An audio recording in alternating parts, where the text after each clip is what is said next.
To say Elden Ring has not changed my life is an understatement. Elden Ring is a game inside a game with another game inside of it. It's mysterious, it's cold, it's dark, but it has so much beauty in it. Listen, I'm not gonna lie to you, this game has brought me so much joy, but it's also brought me so much anger. I could have punted a dog off a bridge. And I love dogs. Elden Ring has done something to the psyche of gamers. It changed gaming. It took me over a year to beat this game. This game was so hard to beat, I thought someone was going to send me an award in the mail, saying congratulations, you just beat Elden Ring, now you're Elden Lord, but your personal life is still very lonely.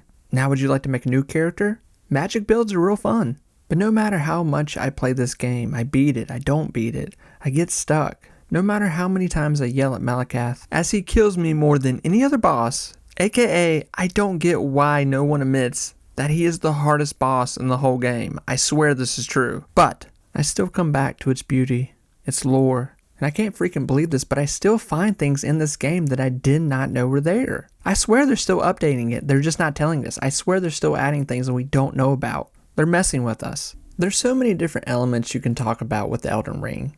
The weapons, crafting, the landscape, the animals, the enemies around you, and the only thing that's not trying to rip your head off are the beautiful little turtles, and then one big one that I keep buying spells from. If you really think about it, Elden Ring is a really weird game, and it's hard to explain to people that have never played this. Friggin' noobs. I almost think Elden Ring must be like doing a crazy narcotic for the first time. You're immediately hooked, and you want more. And the Elden Ring frenzy is about to start up here again because they're making a live action movie. Now this is going to draw a lot of newer people into Elden Ring. What is Elden Ring? It's almost like when The Last of Us happened. If you remember, The Last of Us game was out for a long time before the TV show showed up.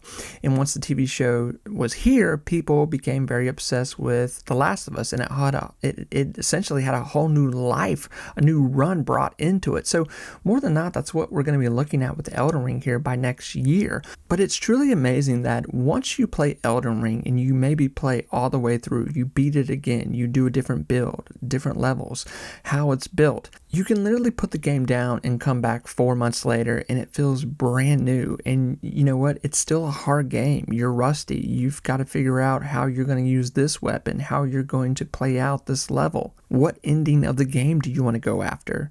But why Elden Ring changed my life personally? When Elden Ring came out, I had kind of fallen out from gaming, and I was honestly upset about what could get me back into what I grew up doing, what I loved, the fundamental day-to-days of playing video games. I just couldn't get the addiction back. But when I started to play Elden Ring, within minutes, the endorphins were let loose in my blood. Addiction set in. I was hooked. And sad to say, this was the first Dark Souls game I ever played. But it definitely wouldn't be the last. Not only did I feel as though I was playing a game with a wonderful story, but I wanted to know more about this game, the lore, who was who, how did they get here? And the story of Elden Ring is honestly being made by us, mostly, the gamers, trying to connect the dots, the bloodlines in the game, and the random elements that we find throughout it. The first part of this game that I fell in love with was the part that pissed me off the most in the beginning. It was that I was totally lost on every front. First of all, I sucked at the game. I had never played a Dark Souls game. Totally admitting I was a noob.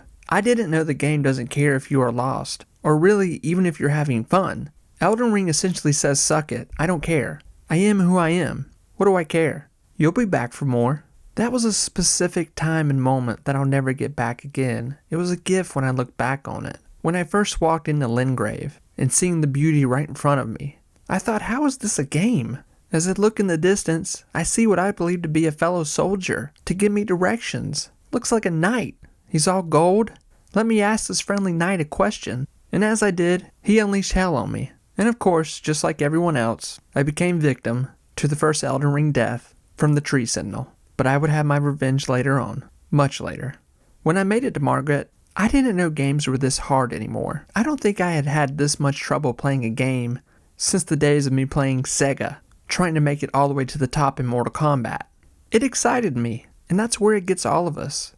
The pure competition of the game, not caring about your feelings, about your blood pressure, if you're about to have a stroke or not. The pushback of the game is what brings us back. Elden Ring is like a crazy girlfriend. I just keep coming back for more. It's really hard to say what one thing is my favorite in Elden Ring. I go back and forth with every character I build out. Lore, the collecting, random things I find that I didn't even know were there. But it's the map too. It's just different places in the map. I know it's cliche to say at this point, yeah, I uploaded Elden Ring. As soon as I turned it on, I panicked. Of course I did. We all did. Then the Tree Sentinel, yeah, we've talked about that. But when you really do enter the world of Elden Ring, it's like walking into Jurassic Park, especially the red part. You're gonna get messed up real fast. The different designs of each part of the map are amazing. They really, truly are. How they're just cut down the middle.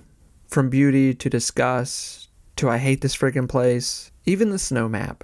It's not my favorite, but it does have a place in my heart. But if I don't have to go there, I don't go there. But the fact that the map can change too during the night with enemies coming out is truly amazing. You could literally be walking down the road somewhere in Elden Ring, somewhere you've walked hundreds of times, maybe for over a year, 2 years, but you've never walked down that road at 1 a.m. on a Saturday to find a huge Black Knight horseman who's ready to shove a rod up your ass. You know, some of these random boss fights are insanely harder than the main boss fights. If you played Elden Ring for a few seasons, I know I'm not telling you anything you don't know. One of the most shocking elements of the whole game to me was when I made it to Radagon, and I could not believe how easy the fight was compared to everything else I had been through in this game. I would rather fight Radagon 100 times than go up against 2 of the Night Cavalry in the snow area. Now obviously after you beat Radagon, you go right into fighting the Elden Beast, and that fight is no joke.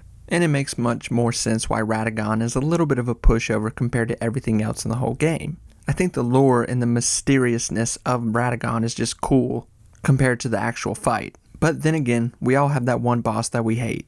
As much as I hate these bosses, each time when I have to play them, going through a new run, it makes me love the game and the backstory even more.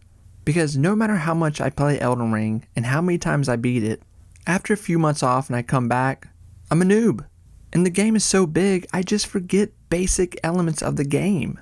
So this is why I love Elden Ring so much, because it just feels like a new game every time you start a new game walkthrough. Even as much as I despise fighting the fire giant each time, I can't wait to get to that big old moron.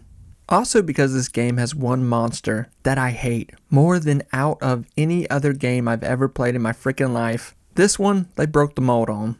This one scares me so bad every time I hear it scream and come out from the ground itself. I still almost shit my pants every time. I hate the Revenants. I hate them. I've beaten Elden Ring several times, but every time I still come across one of these guys, they just give it to me. They bend me over and give it right to me. So much so that there's just areas in the game that I completely avoid, and I've only seen them just by running through them really fast, screaming. But that's it. That's just another element of this game that makes me love it. It still gives me fear years later playing it over and over. Listen, I get this isn't a video breaking down how Elden Ring is bad and there's a flaw here and this. This isn't that video. I'm a lifer. I'll be playing Elden Ring till I'm a little old man. I'm hooked. I'm on my knees, giving it to Elden Ring 100%. So with that, I'll be back talking about Elden Ring, of course. It's my top 5 favorite game of all time.